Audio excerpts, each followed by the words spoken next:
Hello there, commanders, and welcome to my Total War Saga Troy review from Total War Arena player's perspective. So, let's get right into it and start a comparison. The first obvious comparison is battles. So, in Total War Arena, you obviously just control 3 units. Here you can control up to 40 units. But Total War Troy battles bear much more resemblance to Total War Arena than any other previous Total War title. In such a sense that there is much more emphasis on flanking the enemy units, applying that rock paper scissors factor, hitting them with the archers in their backs, outmaneuvering them, and using the terrain to your advantage. Obviously, you'll say, but Mr. it is also important in every other previous Total War. Yes, but I think here there is much more emphasis on that rather than on the quality of your units, etc. And also how maps are built is much more similar to Arena, which also further feeds into that maneuver type of gameplay. Because in other Total War series, you usually just have an open field battle and you can go anywhere. There's nothing in your way. There is a hill, there's a forest here and there, depending on the map, maybe a river or something. But it's usually just a simple map. Here, on the other hand, there are cliffs, like ledges in Total War Arena, that then create tunnels or corridors or different levels to the battlefield. So in that sense, it is much more similar to Total Arena, and that also forces you to focus more on your maneuvers. And opens up more possibilities of how you can outsmart and outplay the enemy. And thanks to that, it also introduces more flanking opportunities, which is great stuff. Great stuff. So big bonus for the battles here. And I've watched some Troy streams on Total War official channels. They had an interview with one of the lead battle designers, I believe, somebody who was with battles, and when he described how the battles work in Total War Troy and how they're different to other Total War titles, that sounded to me just like, hey, these guys took a lot of elements from Total War Arena, and the good elements. So yeah, great stuff, great stuff. Speaking of what's actually better here in Troy than it is in Total War Arena, although I do not have that much experience in that because I haven't played to the late game yet, so it might change. But so far, from what I've played through the early game, ranged units seem much better than in Total War Arena. And by much better, I don't mean much stronger, but I also mean much stronger. But that means that here in Total War Troy, they are just balanced. They are as strong as they should be. While in Total War Arena, they aren't. Total Arena ranged units are in a very, very bad spot at the moment. And they pretty much always were since patch 3.1. But whatever, I digress, I guess. So yeah, the battles, in a lot of ways, very similar to Arena. Obviously different in other ways because, well, you control 40 units, not just 3. You don't have to coordinate with 9 other players. You control the entire army yourself. But overall, they're much more similar in Troy to Total War Arena than they are in other Total War titles. So, if you like Total War Arena battles here, and that's why you probably are on my channel, you will like battles in Total War Troy. Now, for the other part, the campaign itself. The campaign itself, I actually really liked for a lot of reasons. And the first reason, and the main difference between Total War Troy and previous Total War titles, I'll actually surprise you. It's not the new mechanics, like this resource mechanic right here. We'll get to that later. But what I really liked here is the chess-like campaign map. What I mean by that is that from every settlement, there are probably at least 2. Probably there are some exceptions, right? But there are also exceptions in the other way. There are settlements where you can strike multiple other settlements within 1 turn of movement. So let's take, for example, this settlement, Pegaya. Nailing these pronunciations, by the way. Pegaya. So, from here, within one turn, you can attack this settlement, this settlement, this settlement, this settlement, and this settlement. And also the other way around. This settlement can be striked from all of those directions. So you need to be, very wary of that and paying attention to all your enemies are doing around you. So yeah, it is all important factor to consider. And because of all the distances on the map are so short, it introduces a new, somewhat deeper level. And that's also, as I said, similar to chess, where in chess, if I go here, I threaten, this pawn or this piece, or I can pin this piece, this knight to his king or queen, so that the knight cannot move before that is addressed. And all those different possibilities that are immediate. It's like, okay, I go here, then he goes here, and it is always like the best move to do in every situation, or or a collection of best moves, and you need to pick with between one of them, right? So yeah, I can go here, get this benefit, but then I expose myself there. But okay, so that I can go there, and it's also a really good move, but then something. So yeah, this is all I love about, well, not all I love, but it's one of the features that I love about Total War and its campaign map, that it puts you in all of those difficult decisions, and here it is amplified because of that closeness of all the settlements and the army's ranges.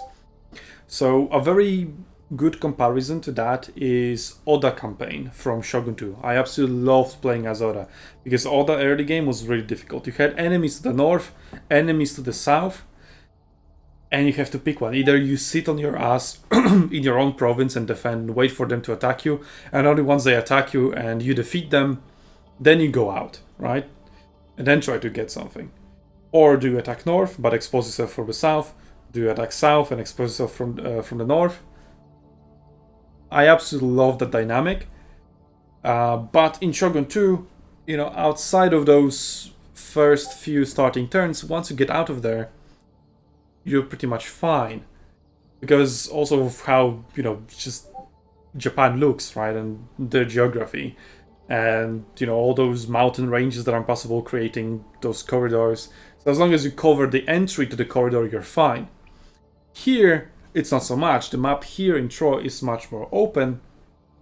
And as I showed you on this example of this Pegaea settlement, right, which can attack and be attacked from 5 different settlements, it's pretty much true for all of the settlements. Maybe not 5, entry points, neighboring settlements, but 3, 4, 2 at the very least are the possibilities. Well, that's like a, well, even here on this little island, Lesbos, you still have 3 settlements that can attack each other. Here 2 settlements. Well, here you get 1, right? But maybe you can also embark and disembark within 1 turn and attack each other. Not 100% sure on that, because I haven't checked it. But it is also a possibility. Here, definitely looks like 1 turn travel. So yeah, I absolutely love that dynamic. And here, as I said, in Troy, it's much more amplified than in other Total Wars. So it's great stuff, Someone is absolutely spamming me on Discord. I don't know if you can hear that, if my microphone picks that up. So yeah, thank you, probably Firehawk, for spamming me for no reason. Continuing on. Now let's go on to the new mechanics. The new mechanic, the resources. Previously you had resources in that you always had money, just money, whatever they call it. Koku in Shogun 2, Denari, Florence, Dark Magic if you play vampires in Warhammer, doesn't matter, just money, and then you buy everything with the money. And then since Shogun 2 they also added food as a resource, but in Shogun 2 it was just each tier of the farmlands just gives you 1 more food, and then each tier of the castle consumes 1 more food, and then X amount of units, I don't know what the exact number is, but let's say each 5 units consume 1 food. So if you want to build a bigger army, first you need to build up your farmlands. If you want to build up bigger castles, first you need to build up your farmlands. And also, was it like that? No, farmlands were independent from the castle level, I believe. So you didn't have to build up, a 3rd level castle to be able to build 3rd level farmland. So that was good. The farmlands were limited by the technology, actually. Yeah, so that was good in Shogun 2. But here it has been taken to another level. It's not just, like 1, 2, 3, 4 food like it is, I think, all the way through from Shogun 2 up to 3 Kingdoms. Here, as you can go, it goes into thousands. So it's much more detailed. And it's just 1 of 5 resources. In terms of other resources, how they've been done in previous Total Wars, they were just tradable resources. So, okay, you have wood, okay. So maybe you can do like 1 or 2 cool thing with that wood, like unlock a special building or get a small bonus to something. And then if you trade with another faction and they don't have wood, then you get bonus to your trade agreement. And actually, trade and resources have been downplayed in the Total War franchise, but they were also really important in Medieval 2 because of the trade. And then go downplayed, a little bit upgrade in Shogun 2, and then also down from there. And then again here, Total War Troy, absolutely best resources system ever in any Total War game. And if you played any other RTS, I was like, well, I am very familiar with this, so yeah. If you played any RTS, like Empire Earth, Age of Empires, yeah, those kind of games, Cossacks. Yeah, there are many games like that, I just can't remember the titles just off the top of my head. But yeah, food is kinda like your new money. And at first when I started playing, it's like, where the hell is money? Okay, cool, food, wood, stone, bronze, and gold, but where's money? I need to know what my money is. But no, there's no money in here. They're just those 5 resources. And food is kind of like your new money. Because food is what you use to recruit new units and pay upkeep for them. But you can also, certain units on high levels will require you bronze and in some cases gold to recruit. And they can also use bronze for upkeep. So maybe this unit has. Yeah, exactly. See? This unit costs 135 or 55? 35, yeah. 135 food for upkeep and 50 bronze each turn. Just to upkeep a high level unit. And as you can see, we only get 60 bronze per turn. Oh, it's 30, not 50. Yeah. So we could only build 2 more of those units, recruit 2 more of these units before we would run out of bronze. Or bronze income. Thanks for all the pings, Firehawk. Yeah, sure. I'll definitely check them out in the middle of making my review. Glorious Discord community. Love them. Hey, you could join our Discord and be pinged by Firehawk 50 times a day. Link in the description below. Absolutely recommend it. But yeah, the resource food, as I said, it's mainly for units. You can also use them for sacrifice to the gods and certain other stuff, but I'll get to that later. Wood, mainly for buildings. Stone, mainly for buildings, but the more advanced ones. Bronze, both for buildings and units. And gold, recruiting units, certain buildings as well. I think consume food, I'm not 100% sure on that. And other actions, like winning favor of the gods, I believe, or something. I don't remember exactly. But yeah, gold also has its multiple uses. Okay, so that's resources covered. Absolutely love that mechanic. It's great. Also, each faction has its own unique mechanic. For example, if you play as Paris, you have Helen as your unique mechanic, where you need to keep Helen close to Paris at all times. Otherwise, she'll be sad, and Paris will be sad, and if they're sad, and everybody else is sad and mad, and that's it. That's kind of not very logical, but the entire premise of Troy itself is very illogical as well. So, yeah, I'll just take it as this. Don't try to find logic in it because it doesn't have any. It's just a gameplay mechanic, and that's it. Just take it as that. But as I said, the entire premise of Paris stealing a waifu to fuck over his entire nation, it's already sketchy. I mean, yeah, sure, love triumphs the lives of your entire nation, I guess. That's the moral you can get out of Troy. For some it is ridiculous, for some other people it's normal. For Homer apparently it was normal. But yeah, I guess they didn't really glorify war in there.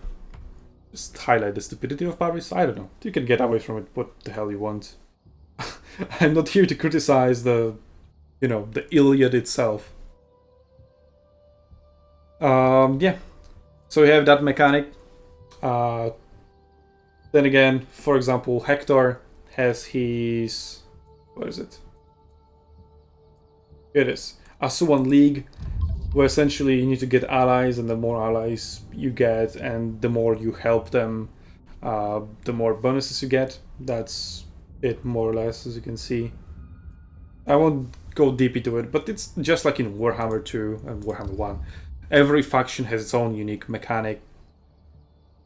And yeah, you go from there, depending on whichever faction you want to play. There'll always be something new and unique about this faction, which is really nice.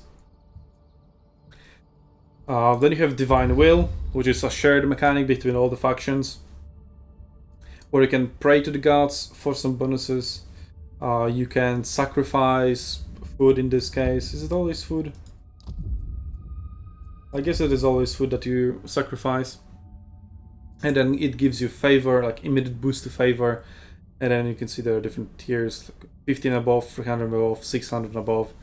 And the more you get, the better bonuses you get, as you can read here. Simple stuff. If you build a temple, for example, it gives you plus 100 to favor with one god, and then it just stays at 100, like always. Unless you lose that settlement or destroy the temple, I guess. But then it goes to like minimum 100 at all times, and you can even further increase it with another sacrifice. And there's also limits to how many sacrifices you can make, and you can make one sacrifice every 3 or 4 turns or something like that. Doesn't really matter that much. The overall mechanic, pretty cool. Also similar to rights from Warhammer 2, which I don't know if all factions have. I don't think all factions have. All Warhammer 2 factions, I believe. But not 100% sure on that. I haven't played Warhammer in quite a while, and I haven't played all the factions, all the new factions at least. But yeah, they do have their rights, which is one-time prayer to the god, cost some resources. Similar stuff to this, but this is more advanced, and I actually like this better over the stuff that it's in Warhammer 2. So this god mechanic better than Warhammer 2. So they improved on it. The resources, also absolutely love them, and I hope they will continue in that direction. Or just maybe add money on top of it, on top of wood, stone, bronze, and gold. And also depending on the era, I guess that there can be more and more resources. Like horses, for example. Or, well, I don't know how far they can go, but you can add oil. But there's also iron, right? Steel. Depends on the era, obviously. And I don't know if there are like luxury resources here, like silk, dyes, etc, etc. So yeah. They should also add that to enrich trade and make trade like it was in Medieval 2. Or even improve on it. As they showed here, they are able to improve. And yeah, you also have another unique mechanic, but that's just between Paris and Hector, where they compete between each other who sucks Priam's dick better, I guess, for the lack of better vocabulary. I mean, obviously it's better vocabulary to describe it, but it's what it is. So yeah, you gain favor with him, or benevolence, and then whoever gets there first to the maximum level gets Troy. And you can undermine each other. You can play dirty. So very similar to the Senate mechanic from round 1, but here instead of getting backstabbed, you get Troy. I guess it's better. But then you can maybe get backstabbed by your brothers, like, hey, Troy is supposed to be mine, and Priam made the wrong decision by giving it to you. War. Could be a thing. I don't know. I haven't played that far. But given how ridiculous diplomacy and AI behavior is in Total Wars, anything can happen. Even the biggest bullshit ever can happen. And it will. It will. Maybe not this particular bullshit, but other bullshit will happen. So yeah, let's go on to, how Total War Troy compares not to Total War Arena, but previous Total War series. I've already made quite a lot of these comparisons, but overall, it improves on a lot of things, but also suffers from problems that have been plaguing Total War since pretty much forever. Obviously, they fix, then they introduce some new problems, but the biggest problems still are there. Just like in previous Total Wars, the AI, especially Battlefield AI, is okay.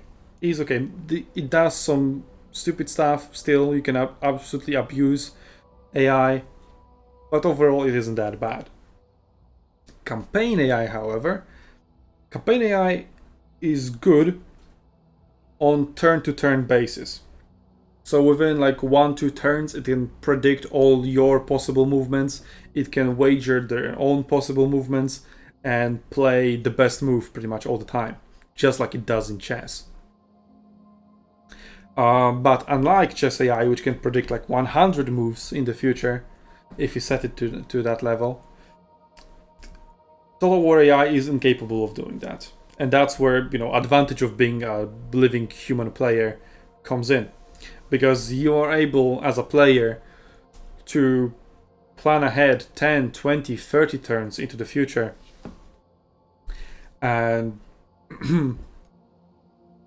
outmaneuver the AI on that level. But then AI absolutely sucks at their resource management, at their economy, and at long-term planning, at their expansion. So yeah, in a situation like this, we have settlement versus settlement, army versus army. The AI is able to find like the best move out of this situation, right? But in terms of long-term planning of an invasion, right? So these are these guys, right? So they can't really plan ahead far enough of how to approach you or how to expand. Maybe they would like to go here, get this gold mine that's over here, as you can see on the map. Fix their economy, builds up some units, then attack you. Now, how do we fix that though?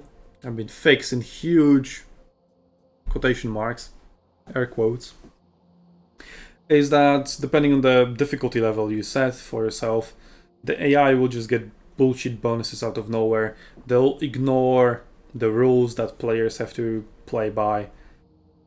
They'll be like, upkeep? What's that? I have bonus 100% to food production.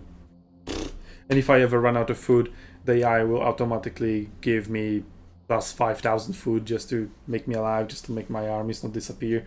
And then you will see a one settlement faction able to field 20 units armies, no problem. They don't starve. They don't run out of money or food in this case. No problem whatsoever. Or when I played as Paris, I needed to, fulfill missions to gain benevolence with Priam, while Priam was just giving benevolence to Hector every single turn. And I'm actually curious, if I play as Hector, will I get benevolence every turn to Priam?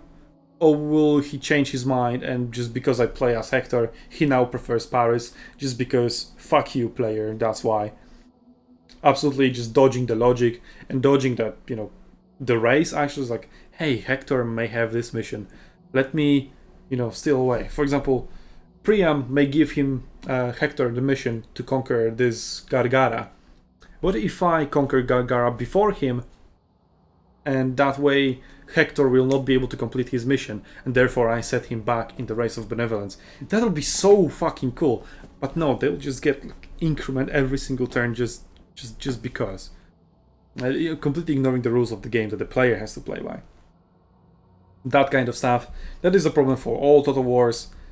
Still haven't been addressed here. What I would like to see, instead of just artificially increasing the difficulty and slowing the player down and making the AI stronger, not by making it smarter, just by giving them bonuses for free for no reason, other than it artificially increasing the difficulty, right? Just make the legendary difficulty AI as smart as it can get. Just the best you can do, right? And then every difficulty level, just AI becomes dumber. It makes mistakes that can be exploited, or more of them, right? Because it still makes mistakes that can be exploited, even on the highest level. So yeah, that's a problem. But I guess that's a problem for me, because even on Legendary, even on those bullshit difficulty, all those bullshit penalties that you get, like -8 to happiness, no provinces, no matter what, just -8 because fuck you. That's absolutely annoying, and that's it. That's just annoying. It just slows you down for no good reason, right? They could fix that by maybe increasing the aggressiveness of AI, but no. I mean, aggressiveness of AI also would be bullshit, because then factions that have no reason to attack you would attack you just because you're a player. And to some extent they do. It's like, yeah, I would never attack you if you were an AI player, but since you're the player, I'll artificially increase your difficulty by declaring war on you out of nowhere for no reason, just to make it harder for you. Right, so I would just like, a natural progression of just being challenged by AI on a natural level, being declared war when it actually makes sense to be declared war on, etc., etc. But apparently, whoever does AI in Total War isn't capable of doing that. And I'm not saying they're bad. Maybe it's just extremely difficult to make an AI like that. Not up to me to judge. I'm just judging the result, and the result is, no challenge, sadly. Even on all those artificial increases of difficulty, it's still easy. It's still too easy to beat AI on the hardest difficulty possible. But that's just for me. I'm a veteran player of Total War. I played Total War since I was 5 years old. So yeah, and I've always been good at strategy games. I guess my father just hammered it into me, like, play Total War, play Empire Earth, play chess with me. And since I was little, I've been building up that strategy of long-term planning. So Total War for me now is just a walk in a park. But I know a lot of players who struggle on normal difficulty. I've seen Legends of Total War series of fixing your disaster campaigns, and I was like, how the hell do you get to that point? What? It just doesn't make sense. There's just zero logic applied. Did you just like YOLO auto mode? Yeah, so there's that. There's a lot of other anecdotes that I could tell, but I guess it's a review and it's already 30 minutes long. So, let's reach a conclusion. Battles, really good. Maybe even the best Total War franchise has seen outside of Total War Arena. Debatable with Napoleon Total War. But that's, I guess, for personal reasons. They aren't, like, by far the best, but they improve on a lot of things. So, I'll give them that. Battles, definitely really good. Campaign, good. Compared to other Total War campaigns, really good as well. The new resource mechanics, the fact that the settlements are really close to each other, that the chess-like board of the campaign really amplified things I like about Total War. So absolute great stuff, in my opinion. I know for others, it makes the game more difficult and more challenging, forcing you to make, smarter decisions. For me, it's perfect. For some other people that may just want to, play the dumb way and just YOLO, oh, I want this settlement, so I'm just going to go there and conquer it, and I don't want any consequences of that. I guess that maybe Troy isn't for you, because you'll be surprised, just how easy you can be attacked from all angles. But that also depends on how you play, how many wars you declare, etc., and on your difficulty setting. But hey, on legendary difficulty, I guess it actually increases the difficulty in a not artificial way. So I guess there's that. So for all fans of playing on legendary difficulty, hey, Troy may be, just right up your alley. You still get all the bullshit stuff, but there are some elements that improve it.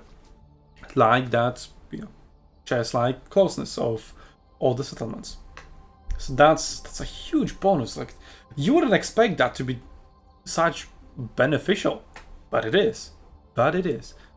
Also, depending obviously on what you personally like. As for the other things, in terms of comparing to the other Total War franchises, it strips away certain features. It's built on Rome 2 engine, I believe. Well, the engine's still the same, but like on Rome 2 build. So certain features that have been introduced after Rome 2 are not here, even though they could have been easily implemented, and they should have been. But overall, it improves on a lot of things that Total War has done before, and it doesn't really set any steps back, and it's a perfect entry title to Total War franchise. So if you were a Total War Arena player and you haven't ever played any Total War title outside of Arena, obviously, like the main line, Total War Troy gets my absolute recommendation. Go get it for free for the first 24 hours after the release. All you need to do is go to Epic Games website, make an account, download the Epic Store client, and in that client, then just like Steam, you can just go to Total War Troy page and get it for free within the first 24 hours of release. So you have time until 14th of August, 2 p.m. BST or 3 p.m. CEST to get it for free. You have an entire day. So just go do it, because it's a good game. And then you can expand onto other Total Wars. My recommendations, because of how similar they are to Troy, I absolutely recommend Shogun 2, fantastic game. Three Kingdoms, also really good. It's the newest mainline game, because Saga are like spin-off kinda. So that. Warhammer, for its uniqueness, if fantasy is something you like, Warhammer is an absolutely fantastic game. They put a lot of work into it and a lot of soul, just like they did in Shogun 2 and in Three Kingdoms. Avoid Rome 2 and Attila. Just don't touch them, you'll get burned. There are better games out there. Just don't, okay? Trust me. From other titles, Napoleon, absolutely great multiplayer. And kind of a story-driven campaign as well. So sort of similar to how Troy, but I wouldn't really recommend Napoleon based on campaign. Empire, not that bad, not as bad as Rome and Attila, but for what it was in its time, it was good, but it didn't age well. It definitely didn't age well.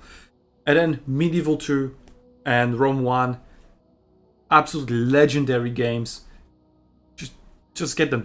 They're close to free essentially, because they're like what? Rome is from 2004, Medieval 2 is from 2006 if I remember correctly. So they're really old games, but unlike Empire, they aged really, really well. And Medieval 2 still has the biggest mod library because it was like last really moddable game. So the mods, the things people do with Medieval 2, it cannot be done in any other game, Total War game, past Medieval 2. So Medieval 2 still holds a special place in Total War franchise, and you'll hear that opinion from a lot of other Total War YouTubers and reviewers, and just Total War fans in general. And Rome 1, very similar to Medieval 2, just 2 years older, so not as rich in features. It's just a different time period, but it's also absolutely great. And Medieval 2 has hot seat campaigns, which fix all the problems that any player can ever have with a campaign in Total War, which is such a shame they don't do them anymore, because they don't see reason to develop them. But just even if they did like 4-player multiplayer campaigns with 2-player, just imagine for Warhammer, at release of Warhammer, 1-player Empire, 1-player Vampires, 1-player Dwarves, 1-player green screens, and you have the best absolute campaign experience you can have. Well, the best absolute would be like, a lot more players, but it's kind of a perfect balance, right? And then on top of that, you can, if anybody wants to go more than 4 players, just introduce the hot seat feature and expand the multiplayer campaign, like real-time multiplayer, because hot seat is, sending files to each other. But real-time, go up to 4. God damn it. That introduces so many possibilities that it makes everything much better. AI doing stupid things, getting bullshit bonuses, not a thing. Everything is, every major faction is controlled by a player. Every major faction that you want, or up to 4, I guess, but you can get all within your vicinity. So yeah, please, if anybody is listening, should really consider that. Just saying, there's a lot of arguments to be had of how it would benefit the Total War franchise. Also, such a shame that they don't do Shogun 2 style multiplayer anymore. That was a huge step forward, great improvement, but sadly it was only a one-time thing. Why didn't they do that for Warhammer, where Warhammer is all about painting your armies? And in Total War you can paint your armies and customize them in Shogun 2, but you can't do that in Warhammer. Such a goldmine, and it would prolong the life of Warhammer for years to come. But that's not about Troy. Troy, absolute recommendation. Go get it for free. And even after it's no longer free and you have to pay actual money for it, I would still recommend it. It's a really good entry point to the Total War franchise if you're coming from a different, background. If you're coming from the Total War Arena, if you're coming from RTS background, Total War Troy is a great entry point. And if you're a Total War fan that played, all those previous Total War titles, Total War Troy improves on a lot of them and is a great step forward. So hopefully they'll build upon it rather than just experiment one time and then forget about it forever, like they did in Shogun 2. Hey, that's been my review from Total War Arena's perspective. Another bit of a ramble, but all the most important facts are like within the first 15 minutes. And I've never been a professional reviewer, nor do I expect to be, and I never aim for this review to be like that. I just YOLO'd and gotten my thoughts out there in a video format. So hey, if you like my rambling, there's a lot of more of that rambling on my YouTube channel, so you can subscribe to keep myself updated. I will mainly upload Total War Arena stuff. That's what this channel is about. So hopefully you will enjoy it. And I'll see you on Arena's battlefields, because there's no multiplayer in here, in Troy.